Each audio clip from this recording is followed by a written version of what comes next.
في نفس الوقت اللي يغيب عن شاشتنا ما يحدث في التحرير. يعني برضو أوضح هذه النقطة ولك أن تكمل سيدي الفاضل.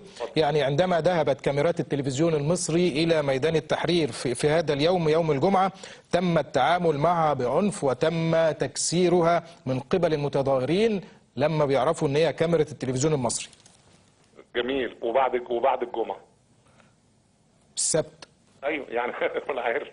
أقصد أقول لماذا لم تذهب كاميراتنا؟ لماذا لم تذع كاميراتنا من هناك؟ نعم.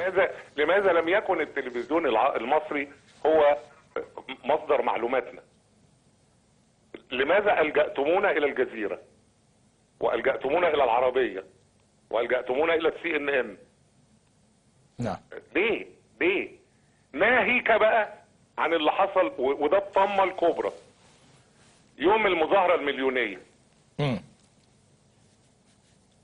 نعم. تقوم معمولة مظاهرة فيستك تحت التلفزيون فيها 200-300 نفر، ويصوروها ويذيعوها بالمقلوب وبالمعدول ومن الأول ومن الآخر، والمذيع يا عيني توجعه حنجرته وهو بيقول وهي الألوف تتقاطر.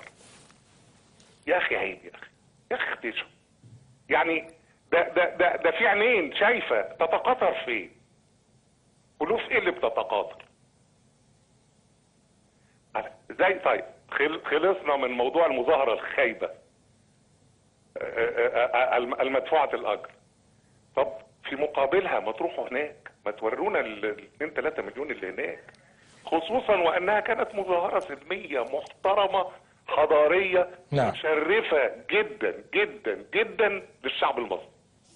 نعم. برضو اختفى دور التلفزيون برضو للأسف. طبعا ناهيك عن الإذاعة عم أحمد ضم كل القنوات. المظاهرة مظاهرة شبابية، تقوم الإذاعة قافلة إذاعة الشباب والرياضة، بدل ما تبعت العيال هناك.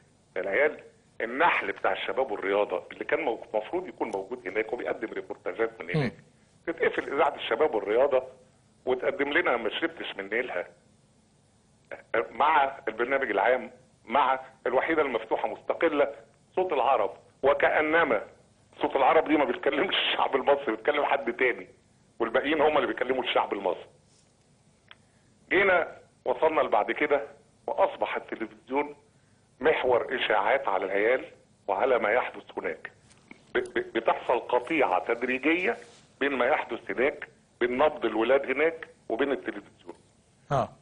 اخرها امبارح لا خيول ولا جمال. نعم يا اخويا، امال الناس شافت ايه؟ فيلة؟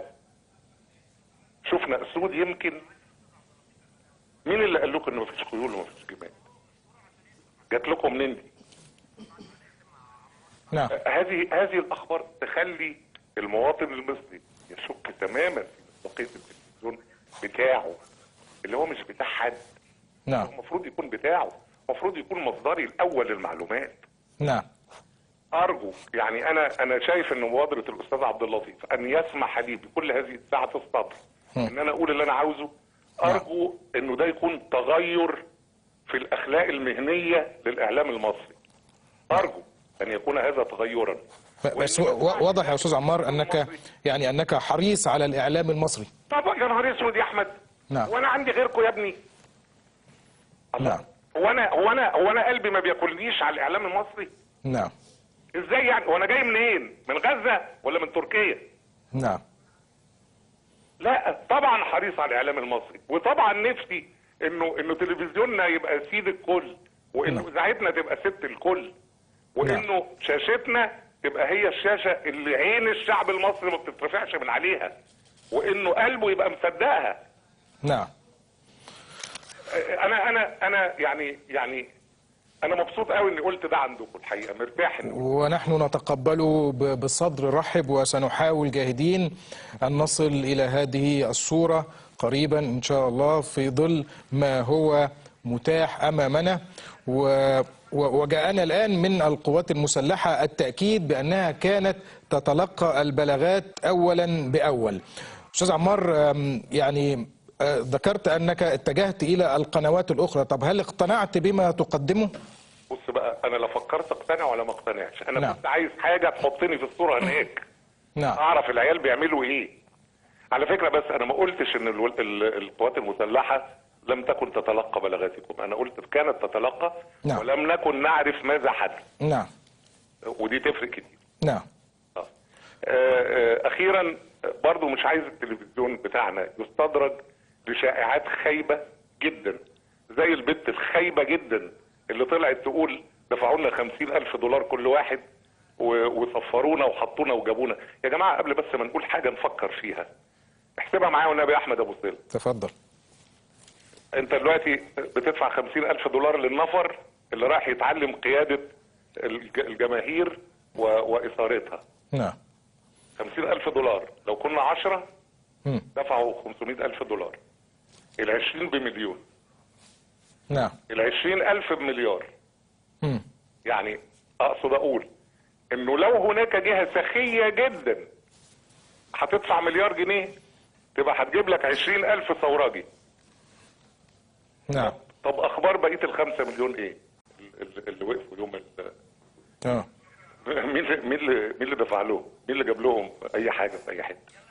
وضحت يا أستاذ عمار هذه الفكرة. بنشكرك، وسنحاول جاهدين أن نصل إلى كل المشاهدين لإرضاء أذواقهم. تقبلنا هذه الكلمات ونحن سعداء. أستاذ عمار الشريعي، شكرا جزيلا لك. وخير من يرد على هذه المداخلة الأستاذ عبد اللطيف المناوي، رئيس مركز أخبار مصر. أستاذ عبد اللطيف، مساء الخير.